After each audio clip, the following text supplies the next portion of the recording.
Wonderful, kind words. As they say, only my mother would have believed everything that you heard if she had heard it. Yeah? When I was coming here, I thought I had a nice script, and I was well prepared for what I would say to you today. But having been here for a little while, I feel the need to digress from my script immediately.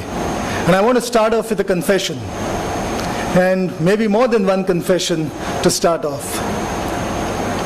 As I look at this group out here, I must admit that I have a sense of nervousness. And I've addressed many groups before, but yet I acknowledge that when I see so many youngsters, eager, enthusiastic, I sense nervousness bordering on trepidation. Yeah? There is yet another confession which I need to make, and that's about the topic itself. When I heard what was planned for the rest of the day, I think I would have been more appropriate on that side and not here, because I might have had more to learn through the course of the day than I might have to share with you. So that's my second confession. And as if this wasn't enough, when I came in here I heard, and I wish I had realized this even earlier, because the truth is that Dr. Murthy had sent me the background of this seminar, in which he had actually mentioned the fact that there was a workshop which had been conducted on this subject. And like many other things, I've again shown a weakness on my part for not having paid attention to the detail which was involved, and I didn't reflect deeply about it. And I'm going to rue that, because as Dr. Murthy just told me, that the purpose of that workshop was to make sure that this group is intellectually ready to deal and tackle with the subject of this order. Now maybe you are and I'm not. That makes it a very uneven battle and an uneven engagement at this moment. Now, I could go on and on, but the issue is as if this wasn't bad enough. What I'm most nervous about is the fact that I'm going to be standing here and Dr. Murthy is sitting there. 20 years ago, I was sitting in the audience like many of you, and I cannot tell you how I respected Dr. Murthy for what he taught us, for what he did to us, how he shaped us. And respect is a word I use now. When I was in the institute, I would have used a word like awe. So we were in awe of what he did and what he said and the value which he added to us. So I'm in considerable fear at this stage, because he will be just as sharp as he was then and haul me up for any impropriety or anything incorrect that I might say at this stage, and that's my other fear at this moment. Now, after so many confessions, many of you must be wondering, what sort of a fool is this guy who had so many concerns and he yet stands up out here and to talk about a subject like this. All I can say is it's yet again a reflection of my having acted before thinking. And when I think about it, 20 years ago when I joined Hindustan Unilever, my first boss had given me this feedback. That 20 years later, I have the reason to get the same feedback. Not only says that I'm impetuous and I act without thinking, it also tells me that I'm a very poor learner. I haven't made any difference over the last 20 years. The only saving grace in all of this is that while I have an audience which might not be very indulgent as I go along, thankfully my boss is not here, because if he was, I might possibly not have continued doing all that I am doing today after hearing what I might have to say and hearing all the failings which I've just talked to you about. So that's the only saving grace. But I'm here, and so are you. I don't know which one of us I need to feel more sorry about, because of my having to talk to you or you having to endure me for the next hour or so. Be that as it may, I'm going to boldly venture in a space which I haven't gone before and ignore the sage advice given by many people who once who said that at times it's better to stay quiet and let people wonder if you're a fool than to open your mouth and remove all doubt. So I'm about to do that in front of you all. Yeah? And if you wondered why I was carrying on with these little talk, There were really two reasons. One is I don't have enough content to fill an hour on the subject of consolidation. And the two is, when I walked in here, I realized my computer wasn't here and I didn't know what button to press in order to get to the next chart which I am in. So now I find that my computer is here and the mouse isn't. Can I press this and it will work? Yeah? Yeah, that's fine. I can handle that. Yeah? Thank you. So, enough of this loose and trivial banter before we begin. Let me start off on this subject. And the first chart will give you an indication that all of what I said wasn't just small talk. The fact that I started off thinking about this subject in terms of what does it mean? When I was asked to talk on this subject, the fact that I needed to even refer to the Oxford Dictionary must give you some indication how little I knew about this subject. So the Oxford Dictionary defines consolidation in terms like this: to do things which will make the firm make things firm or secure, to strengthen, to bring together in a single whole or a system, and to form a solid mass or a whole. That's really how the Oxford Dictionary defines the word consolidate. What I want to do is to take this word and talk about the implications of this in the business context and what it means for us. And all of you who have spent a long time talking about this in a workshop don't need to spend more than a few seconds to recognize that in the context of business, the word consolidation is often referred to for mergers, acquisitions, and by definition, when you talk of a merger or an acquisition, by corollary, you are also including disposals, because one person's acquisition is another person's disposals. There are many, many dimensions of mergers, acquisitions, and disposals which go along with it, and hopefully through the course of the next 40-45 minutes, I'm going to give you some sense of other aspects of consolidation, not as fashionable, not as talked about, but consolidation using the same sets of principles which are involved, which can work for us. Now the merits of consolidation are easy to understand, and irrespective of who does what, at what stage, and what form of consolidation, merger or acquisition goes in, whether overtly stated or not, the primary driver of all business decision is to find ways by which he could enhance shareholder value. Creating economic value is the primary driver of what we do, and there will be many, many models which will exist in terms of how value is created. This is just one of them. And I think the key point here is not for me to talk about all aspects of value creation out here, but suffice to say that consolidation or mergers, acquisition touches many, many levers of value creation, and it is for this reason that it is talked about in such great detail. There is so much time, effort, and energy spent about the strategic initiative around acquisitions and mergers. While that might have been a very complex chart, and the reason I moved very quickly from it is because I don't understand that well enough. However, what I do understand as a very simple mind which looks at what happens in business is really saying, whatever the model you take, in the end, any form of consolidation must lead to two forms of synergies, as I call it, either cost synergies or revenue synergies. Cost synergies are what you call economies of scale. Revenue synergies are what I call economies of scope. Yeah. Cost synergies are the ones which we often talk about, the ones which we are referred to most often, and usually the drivers of a large number of things that we do. Whether it is to get in scale benefits, reducing unit costs of production, increasing your competitiveness, whichever way you define it, a large part of what you talk about comes around through cost synergies. But revenue synergies is just as strategic. Very often consolidation, acquisitions, mergers can allow you an entry and an opportunity to get into a new geography, a new product category, to get new capabilities and access to new technologies, capabilities, science, which will enhance what your business can do today. Revenue synergy is a case of making 1 + 1 = 3. Cost synergy is a case of making 10 + 10 = 15. That's really the difference between these two models, and both of them exist as we move forward. Again, both leading to creation of value for our consumers.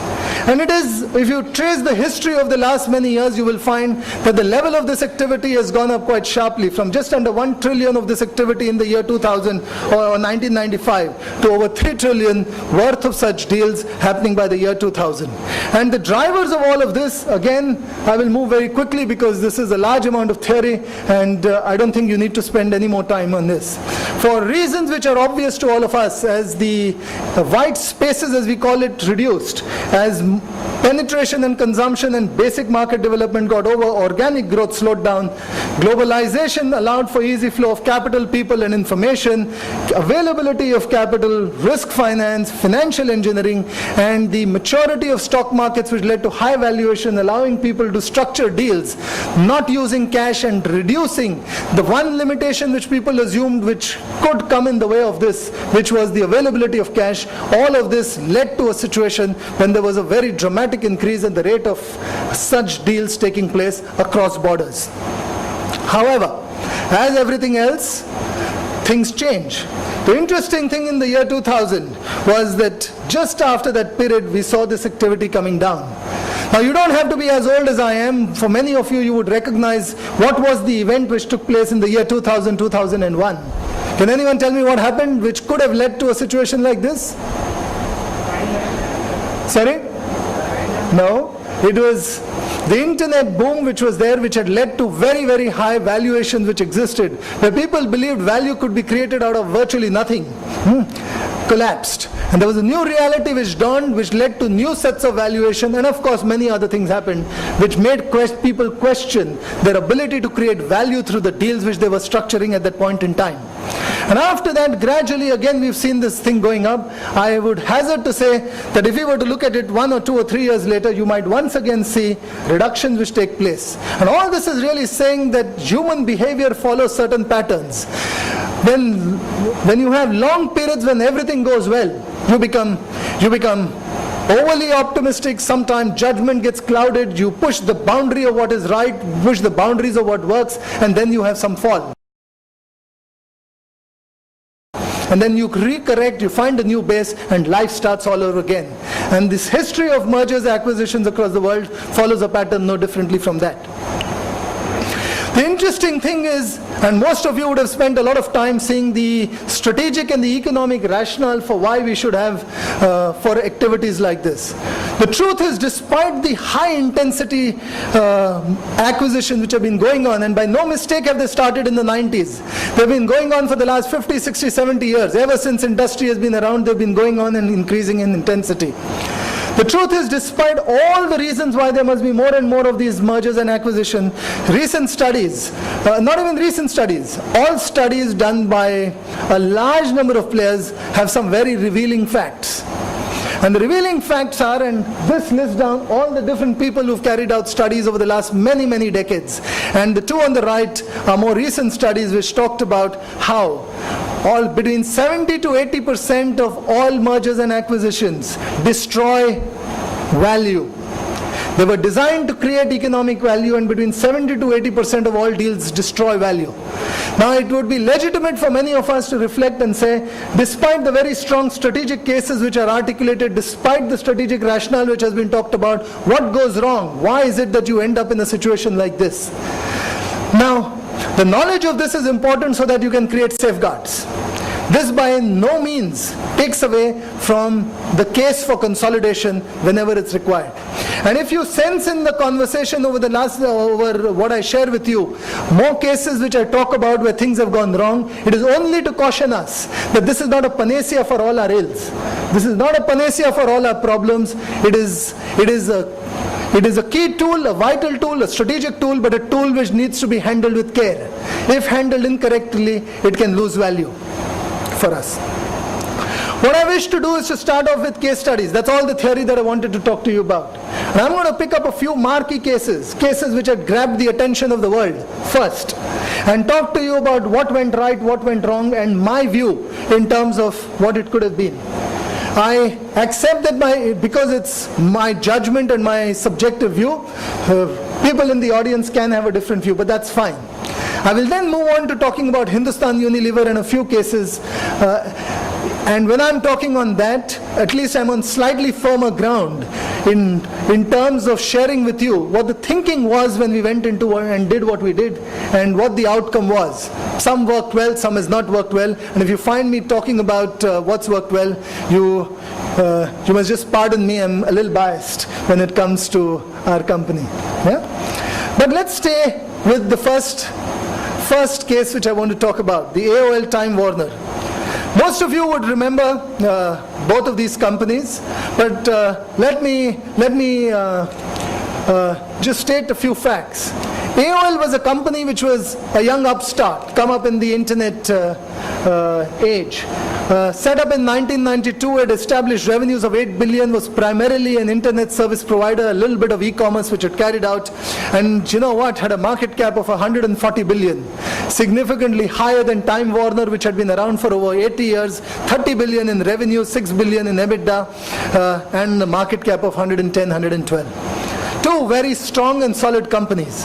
And these two companies decided that it is time for us to get together because they believed that they could create a combination which was virtually unbeatable.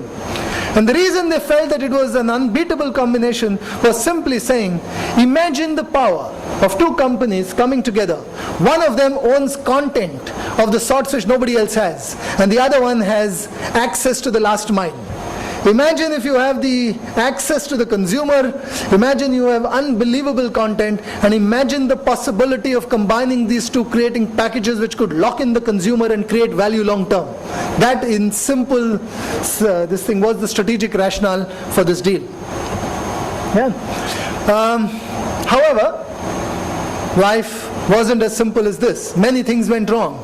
And I think what happened subsequently was the fact that the internet bubble burst. When the internet bubble burst, there was an SEC investigation which was carried out, and we quickly discovered that there were accounting improprieties at AOL. 100 billion loss was reported 2 years within that event, largely linked to the goodwill, and AOL frankly had virtually all its cap was based on the goodwill which it had generated. There was really nothing else, and the entire board, including the CEO, had to be replaced by 2003. That's how disastrous the outcome of what seemed to be a marriage made in heaven. It seemed to be the perfect complementarity that you could think of. And now when I think about this, and again 2020 hindsight is a very wonderful thing, it's easy to see things later on. But if you now reflect, maybe with a little bit of wisdom, a little bit of due diligence, some of these at least should have been visible to people in advance. And think about where we were. Here were two companies, and if you just think about the two companies, the profile of the employees, the culture, the philosophy, you would see that there was a fundamental mismatch. AOL was a company of 20-somethings. If you were 30, you were a veteran. There were people who at the age of 25, 30 and the mid-30s were dollar millionaires with stock options which had been given to them, making money largely because of the internet boom. Here was a company, Time Warner, 80 years, conventional industry, had created content. The philosophy towards business was fundamentally different.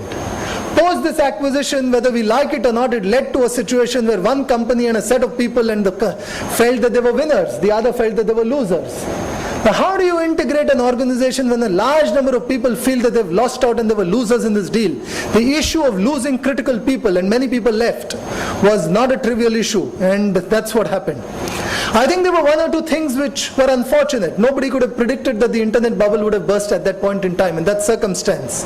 But there were some strategic mistakes which were made. I think the belief that last mile connectivity coming out of modern technology which existed at that point in time, and not investing and not foreseeing what could happen with the advent of broadband and how it could make your business model obsolete and something else could come in, was possibly the one strategic mistake which AOL made. They did not make enough investment in that technology and the broadband as some others did. And finally, at a time when AOL was going strong, there was almost a belief that nothing would go wrong, and therefore the risk of hyping up what the future could be, projecting revenues, monetizing eyeballs and what could actually happen, led them to create a financial model which was not borne out as life went on. So it were a combination of these events which happened, which led to the disastrous outcomes which we saw afterwards. But this is not all. If this was the only case which was high profile, which didn't work, we didn't need to worry, because in any situation there would be a one-off error. There's a second case which is just as important, where things didn't work out as well as they should have. Daimler-Benz acquired Chrysler, and they did that in the year 1998 and paid just under $40 billion for that acquisition.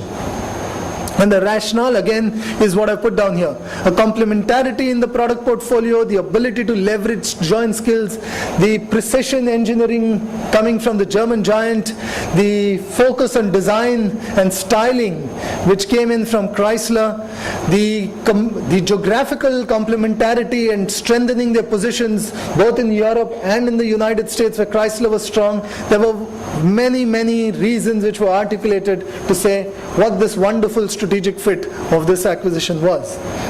But again, there were differences, and these differences were a little more subtle than the differences which existed between AOL and Time Warner.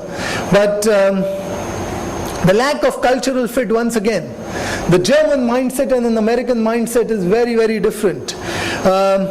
Chrysler, over a period of time, started making huge losses. They lost 5 billion, 20,000 people were laid off, and finally, after trying to make this acquisition work for several years, in 2007, Daimler-Benz realized that this would not work, finally disposed of Chrysler to a private equity firm for a period of 6 billion. Now, I make it sound simplistic. There are other factors which are involved, which can be environmental factors, the timing, the recessionary context which came in, the other thing. So it is not my attempt at this stage to make it hugely complete and comprehensive, but highlight to you all the sorts of things which can go wrong. And when you look at the list, while there may be a few things which you could not have foreseen, it is not as if nothing could have been foreseen. We just have to become more sensitive and give a higher weightage and value to the intangibles associated with such relationships, such mergers, which we tend to overlook as we move forward. And these were the sorts of differences, unseen differences at a point in time, which resulted in the fact that it didn't work. But I'm going to move on from these two very high-profile cases which I talked about, and move on to an area closer home and talking about Hindustan Unilever. Now, having spent a little bit of time, I might, before you accuse me of doing so, let me say it myself. Maybe for coming here and risking talking to you and making a fool of myself, I'm entitled to 2 or 3 minutes of a commercial break. Yeah? And if you hear a little bit about Hindustan Unilever, treat it as my spiel about the organization which I love dearly and I've worked for the last 20 years. Yeah? So let me share with you a little bit about Hindustan Unilever and its philosophy about who it is today, what it has become, and the role that consolidation has played out here, and the thinking behind the types of consolidation activity that we've had. We are a large organization, just under 16,000 crores, 15,000 employees, 2 out of 3 Indians buy our products and use our products regularly, a market cap which is over $11 billion, 70 manufacturing locations, and we've been in this country for over 75 years. That's our company. And we are who we are, with leadership across a whole lot of categories arising through a series of things that we've done. And this series of things, in this series of actions which we've taken, mergers, acquisitions and disposals, has played a large part in terms of where we've reached today. And what I want to share with you is the philosophy behind what's driven our mergers and acquisitions over this period.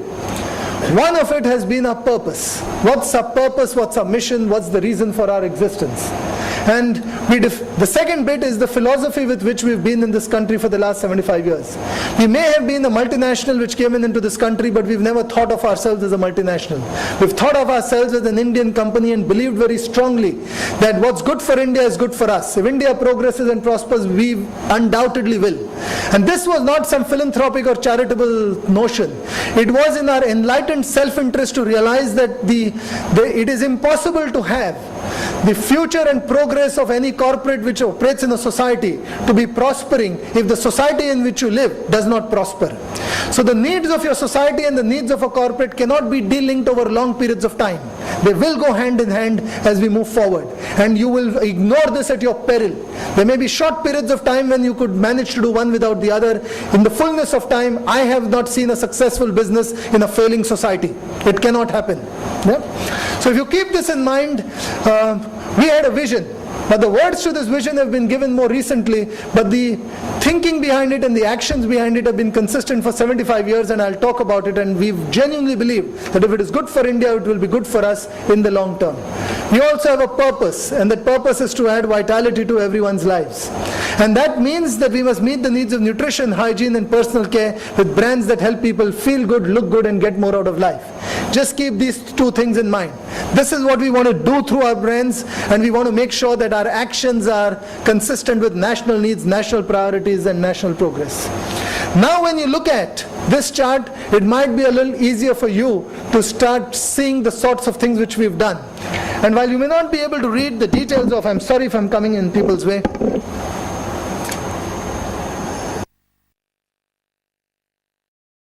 national needs at that point in time. Yeah? And you would see a bit of those too. I'm going to talk about a few cases to illustrate the differences which are there and where we are as a result of that. Yeah? The first one was a series of acquisitions which we had in ice cream. And these series of acquisitions led to us creating what was a large presence in the ice cream market. Why was this consistent with our purpose?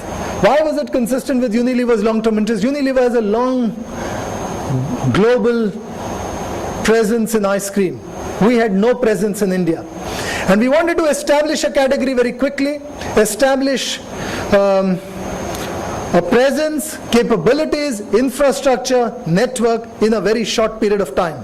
Building an ice cream business from scratch, if we had started doing it, would have taken a long period of time. We did not want to wait that long, and we therefore went and acquired a series of players in order to get to this position, and we got close to about a 50 share of the total market in this. And that's what gave us a quick and immediate entry into a category which was of strategic importance to us because it was consistent with the purpose which we were in. The second story is a story where we acquired Tomco. Tomco was the Tata Oil Mills company, which was a Tata company, which was into soaps and detergents. And we acquired that company, again, with very strategic reasons. We had a strong presence in soaps and detergents already. We saw a very strong strategic case for the acquisition of Tomco.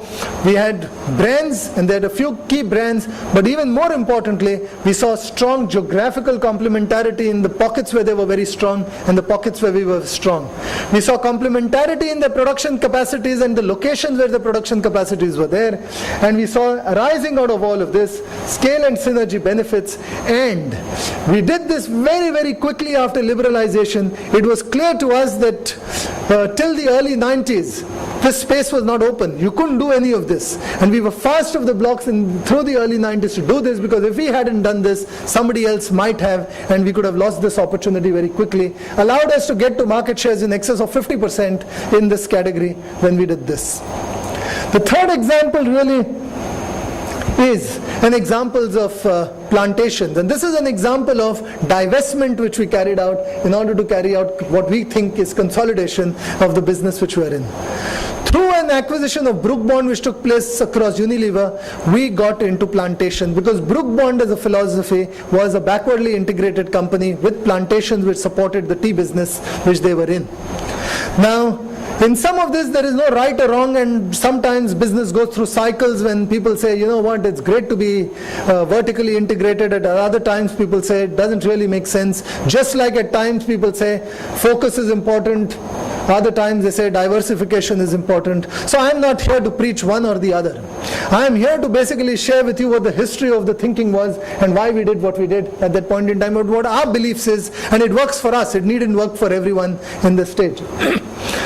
We came to the conclusion very soon, for a variety of reasons, that the business which we were in was the business of running brands, building brands and meeting consumer needs. We also came to the conclusion that the technology which we had developed could enable us to service the consumer far better using a blend of teas than relying on tea coming through just one or two or three plantations which were coming along. And therefore, having a plantation did not mean that we would never have to go to auctions, we would never have to buy other stuff in other teas from other players. Also, the dilution of the team marketing control order enabled us to get into partnerships, if we wish to, with many other plantations. So the changed regulatory context, the recognition of what our core business was, and even as just as importantly a recognition that a large part of the management of Hindustan Unilever never really understood what it took to run a plantation. A plantation business and managing a plantation and making money out of it is fundamentally different from running a fast-moving consumer goods company. And I think managers often make the mistake of believing a good manager is a good manager and therefore he will quickly and very easily translate his skills. Now, may be true, but we ignore and lose the fact that there is something called domain knowledge, domain expertise. And of course there is value for management skills, but there is just as much value for domain expertise which we had. Over a period of time, as this plantation business which had domain experts came in, when they became a part of a larger Hindustan Unilever, many of them did not see opportunities moving forward. Many of them did not see career opportunities. The senior management started getting distance from the people who actually ran the plantation. And over a period of time, the connect, the feel, the understanding of this business started becoming weaker and weaker. There was just no way we could create value out of this. We therefore decided to divest it. We therefore decided to give it to somebody else for whom it was a serious consolidation. He was in that business. And for us, by virtue of removing what we thought was a non-core part of what we were doing, enabled us to have a more focused portfolio business, which in some ways was consolidation for us as well. Yeah. So that really is the example of how even a divestment can be a meaningful form of consolidation. I'm now going to touch upon just one example, a less fashionable example, a less talked about example, but the principles of this consolidation and principles of consolidation which you've heard about in more glamorous and exciting mergers and acquisition holds true even for what I'm going to talk about here. And this is about and creates just as much value and sometimes even more value with less risk than the mergers, acquisitions and divestments which we keep making. What is this? This is consolidation, which is what I call internal consolidation. Even within a large organization like Hindustan Unilever with 70 units and so many factories, we found that there were a series of activities which were carried out across every unit and every place. And we said, is it possible for us to build an expertise center? Is it possible for us, in the light of the new technology which exists, to centralize transactions, processes, accounting into one hub which will really become leading edge in the deployment of all of this. We pulled all of this together, so activity and the action was devolved and took place from many places, but control, accounting, processing was carried out through one central place. And in today's world, given technology, it is possible for us to do that. The value of all of that was, rather than having 70 to 100 different accounting units everywhere which required a certain, and you could never have so many outstanding people in each place. Consolidation allowed you to bring the best people to address the best issues in a standardized, harmonized manner, improving reliability, reducing cost, and dramatically improving the controls that we had over our operations without taking anything away. Having done that, there was a next stage which was obvious to us, and that was to say, now that we've created something like this, why should we be doing it? This sort of shared service cell, there are other companies whose business it is to run these operations, and therefore we divested 51% of this business which we had created to a company called Capgemini, and thereby benefiting from the global scale, global understanding, global processes which a company like Capgemini had, giving us further cost advantages and control advantages and effectiveness improvements which we had along the way. So here is an example of what I think is consolidation, but carried out in an internal organizational context, generating just as much value as some of the bigger ones actually do. So with those thoughts, I'm going to try and summarize what I've said over the last maybe 30 minutes or 35, 40 minutes or so, and then open it up to any comments, questions, or observations that you may have. The first thing I would say is really consolidation can have many meanings, and it has different meanings for different people. Disposal for one is acquisition for the other, and therefore it is consolidation in many ways. It need not be about the product portfolio. Consolidation can be about processes, it can be about systems as well. The key thing for us to remember as we think of consolidation is that consolidation must be guided by a certain core set of beliefs, values, strategic insight. It must be linked to your vision, it must be linked to your purpose, and it must be linked to your values. If consolidation is driven primarily through one single driving force, that size matters, the bigger the better, it is fraught with great risk. Most of us do not admit it, but somewhere in our subconscious there is this belief, and there is that if I just could become larger, I would become more efficient. Far from the truth. People do not recognize that there are economies of scale, there are diseconomies of scale which start coming in. And diseconomies of scale come in when you lose focus. So my only caution is, it's a great tool, handle it with care, make sure that it is consistent to the vision, purpose and values. Keep in mind the fact that economies of scale are important, diseconomies do exist, and they are invisible, they are not easy to quantify. You'll only experience them as you go along. The cultural dimension of integration again cannot be ignored, and I'm sure you're all alive to those aspects. Managing an integration is crucial. The first 12 months, and maybe I would argue the first 6 months in terms of what you do are crucial. How ready you are, how prepared you are, the nature of the team which you put in, the ability to think through all issues, understand business and put in what I call an A team for an A job. It doesn't matter where you've come from, which company you came from. The best man for the best job. Most people do not have the objectivity and the fairness and the transparency and systems to recognize it. In most mergers there's a winner and a loser. The moment there is a winner and a loser, you have lost. This combined entity has lost. I haven't come across too many people who manage an acquisition with a win-win relationship where the acquired company is made to not feel low. The psychological impact of this and losing key people is underestimated in any financial modeling that you carry out.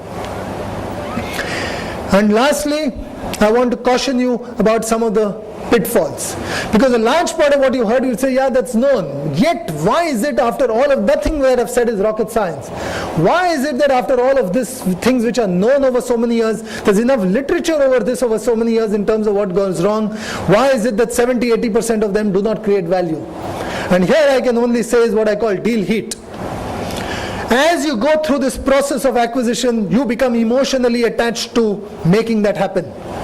Too much emotional energy gets committed, too much of our mind space gets committed, and as if that isn't enough, as you become senior and as you become older and you become bigger, you unfortunately start having bigger egos.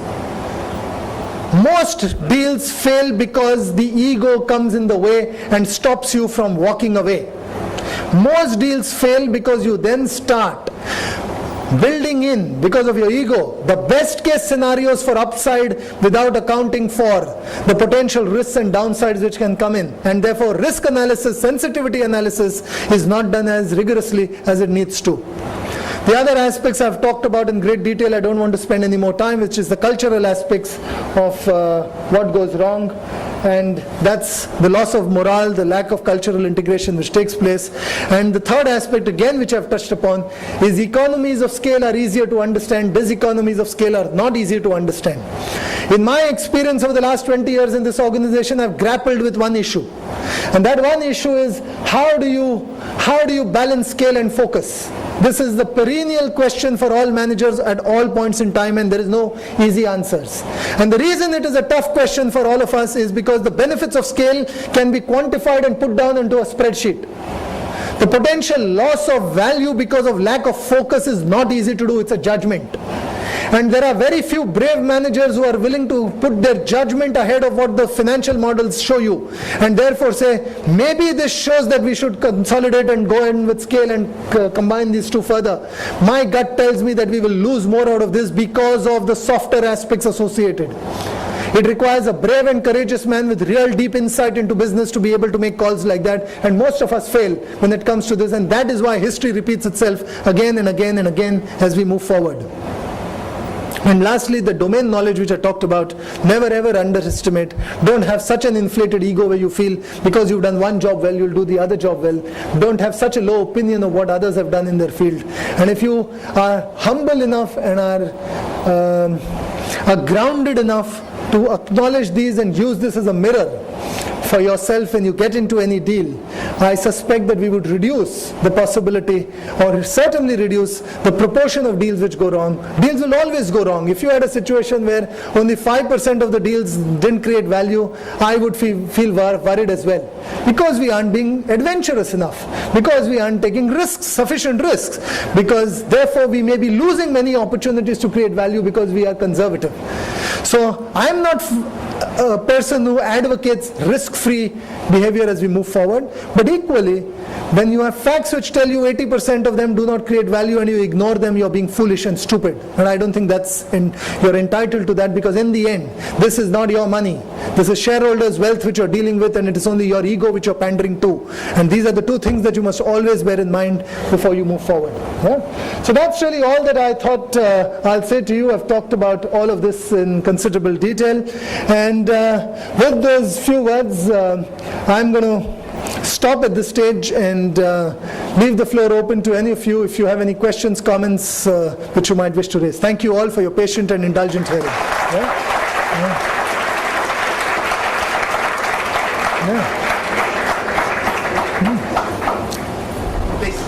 Thank you. Inspiring words, and you truly are a mentor for most of us sitting here waiting to prove ourselves to the corporate world. I would request all the dignitaries to please come up on the dais. Dr. Vijay Bedekar, our chairman, Dr. P.M. Kelkar, our director, Dr. Guru Prasad Murthy, our director general, and our key speaker, Mr. Nitin Paranjape. Dr. 1 minute. Dr. Vijay Bedekar. Say a few words. Well, friends, let me begin with this, that the whole intention and exercise to conduct such seminars, well, you have heard him. The most important point, if you are not marked, is our intention also is to have a role model in front of you. How little time you can take to deliver the maximum contents. And today we had the best example. Within 35 to 40 minutes, he has given us so much of value addition, so much of information, which needs probably a day or two to digest. So the body language, the articulation, the presentation, I would request students to see that when it comes to your presentation, follow him. There is no point of ego, we have to learn. Well, what he has said is very important. It is not the mega deals which necessarily should succeed. It's not necessarily also to see that two goods can do better good, not necessarily. There are many intricate, complicated and well-researched back office work to be done for any amalgamation and acquisitions. If they are done well, they succeed. If they are not done well, only by sheer name or sheer quantity or quantum scales, you don't win in the whole market. So we had a lot of things you have explained us, and now what we have to do is question and answer. So please go ahead. You can shoot questions now.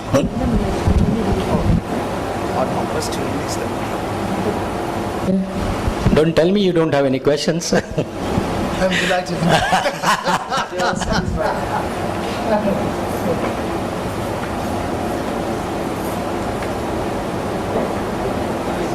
What is the scope of FMCG industry in emerging markets like Africa and Latin America? Yes. I think I would say FMCG markets and FMCG industry has opportunity in all markets. It's not just Africa and Latin America. We often assume that these markets become mature, and when you recognize a few statistics, if I were to tell you, you would realize how much more opportunity there is for this industry in markets. When you asked about Africa, I'm presuming you mean in markets which are even less, some of them who are less developed than India. And what I want to say to you is that we think that the FMCG market in India is developed. I'm going to quote you a few statistics which will let you know how much more scope there exists. And you multiply that by a factor of 2, what I'm going to tell you, and that's the sort of opportunity which exists in Africa. Multiply that by about 0.8, because parts of Latin America are a little ahead of India in terms of the numbers which I'm going to tell you. That's about the scope which exists in Latin America. Okay? So I'm going to give you some this. If you take the detergents market, our consumption levels are 60% of China, and China is about 10 to 12 years ahead of us in all modeling work which we've done in terms of how markets are developing.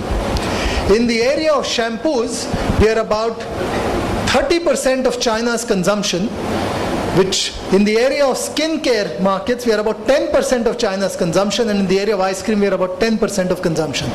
What it means is that the scope for these markets which I've talked about could be growing between 3 times to 10 times in many of these industries over the next 10 to 15 years. And now I've given you these statistics, apply them to Africa, which is even more than this, and about 70 to 80% of these numbers, apply them to Latin America, and that should give you a sense of the scope which exists for growth and consumption of the FMCG markets in these places. Sir, my question is that when HUL came to India, you said that you considered yourself as the Indian company, not a multinational company. So my question is, what alterations were made in HUL management culture to adapt to Indian environment? The first thing we did applies to what short for Indianization, but we've had an Indian chairman for the last many decades that I can imagine. The earliest opportunity we realized the need to actually build Indian talent to develop a sensitivity with the real India. So that was action number 1. We set up a research center in this country to start understanding the requirements of Indian consumers and Indian markets many decades ago. That was the second action which was taken. The third action we did was to realize that despite recruiting Indian talent, the Indian talent we get still comes from urban centers and large cities. The India which we need to deal with is not the India which we see around us. 75% of the India lives in villages, and we had to deal with those people.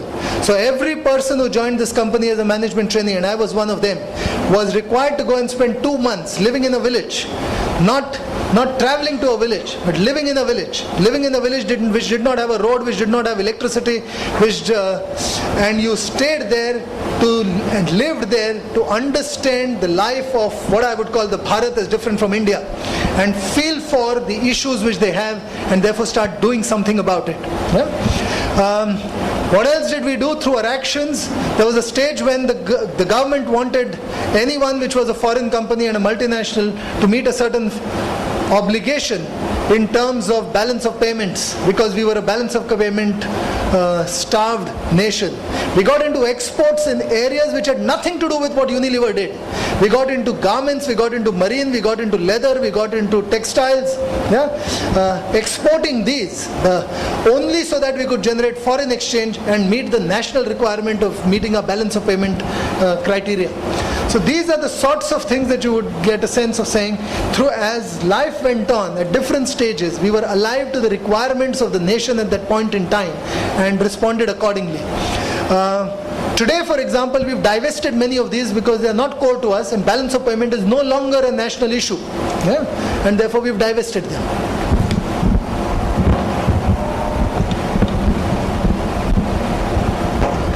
Is hitting the FMCG companies?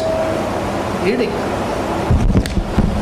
Now, sorry? Through which sector they are hitting? Because if the goods are the consumer goods, movable goods, the consumers' demand would not be decreasing. So then through which sector is hitting the FMCG companies? No, are you saying is it hitting or is it aiding? It's hitting. So adverse impact. Yeah. So in fast-moving consumer goods, till date we have not seen the adverse impact in terms of consumer spending. And there are many reasons for this. It is our belief, for example, 70% of the country still lives in rural India. Over half our consumption comes from rural India today. It is our belief that these so-called economic crisis which we've seen, the subprime crisis, the liquidity crisis which we've had, is less likely to impact India and more importantly FMCG companies for a variety of reasons. First, less than 3 to 5% of Indian consumer households have an exposure to the banking industry and have got impacted by what's going on. That's point number one. Over 50% of our consumption and 70% of our people come from rural India. We believe that rural demand is unlikely to be affected by anything that goes on anywhere else in the world. Many reasons for this. A lot of money is pumped into rural India. The National Rural Employment Generation Scheme has pumped in a lot of money into rural India. The loan waiver scheme which the government ran has pumped in a lot of money and changed sentiment into rural India. Technology has led to better price realization and price discovery mechanisms, as a result of which the margin which the middleman made is beginning to come down. It hasn't disappeared, but is beginning to come down. As a result of which the rural farmer is realizing a slightly better price. Food grain prices actually went up through all of last year, as a result of which the rural farmer actually made more money. Input costs continued to be subsidized, as a result of which his cost remained low, his revenue and realization went up. All in all, for a variety of these reasons, the rural consumer was actually better off. Combine this with the fact that we had 3 to 4 years of good monsoon which we had, as a result of which he did not suffer. That's as far as consumer spending in FMCG is concerned. Having said that, if the economic downturn continues for a long period of time, there is no business which can be and no sector which can be completely insulated, and there may be a stage when the FMCG markets will also start seeing an impact, and the way it will happen is through down trading, choosing different brands, reducing consumption, reducing some discretionary choices which you had, and that's how it would hit us. Some of the other sectors have been hit. You would have seen the index of industrial production. The good news, however, is that consumer durables, which is the sector which had got hit for October, November, December, has actually shown very strong growths in the month of January, which we've seen. So that's, I think, the balance in terms of how the recessionary trend is going. My only comment here is that I would just caution everyone out here, and I say that in every industry forum. I have observed in my last 20 years that as far as sentiment is concerned, there is nothing like a stable equilibrium. The pendulum moves from one end to the other. On the 1st of January 2008, people behaved as if the unbridled optimism, nothing could ever go wrong. And by the end of the year, people behaved as if nothing could ever be right. Yeah. Now, life is not like that. The unbridled optimism was misplaced, and this doom and gloom scenario which we think of ourselves in is also misplaced. The truth is somewhere in the middle, and we must have the wisdom to see beyond the immediate sentiment created in the media and the immediate issues which are there, and to recognize the fundamentals. And in my judgment is that India will recover faster than the rest of the world. And we talk of a recession. India is not in a recession. India is likely to grow by 6%, 5%, 7%. That's the range which people talk about. 5% is still growth. Let's not forget that till 3 or 4 years ago, we never grew more than 5-6%. Just because we grew at 9% for the last 3 or 4 years, we start seeing 5% growth as a recession. It is not a recession. We are still likely to grow at 5%. Maybe one more. So, what are your views, or you would like to share about the subprime crisis going in the world nowadays? I am not an expert on this subject. I think there were very many bright people who were involved in all of this, but I am a simple person with simple thinking, and my thinking tells me that when such a large number of very intelligent people go so horribly wrong, it is not to do with being more smart or being more intelligent. It is something to do with our behaviors and the drivers to our behaviors. The values with which we live, the criteria by which we judge success.